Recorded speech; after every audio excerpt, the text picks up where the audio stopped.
Kujichagulia, which is self-determination.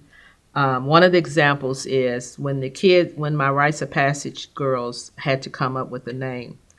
Kujichagulia means you must define yourself instead of being defined by others. So they named themselves the Aziza Nubians. Slaves and dogs are named by their masters. Free men and women name themselves. I was like, wait a minute. I'm a free, you know what I'm saying?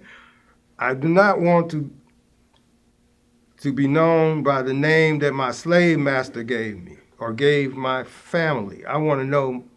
So this whole thought process starts in my head, and I'm like, and then the Hebrew Israelites brothers were the drummers that I was hooking up with, and they all had names like Moshe, Meshach, you know. So I go to the Bible, and I open it up, and I put my finger in it, and I hit Genesis, and Jubal is one of the names.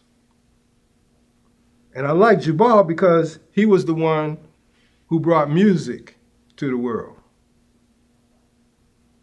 So I said, yeah, give me that one.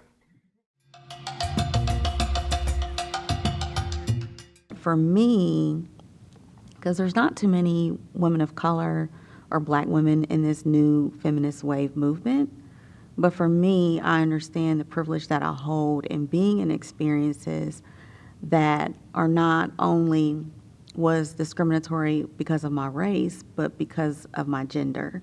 I felt that women of color could have a voice and come into the fold and be leaders in this movement, and I took that as an opportunity to voice and express myself.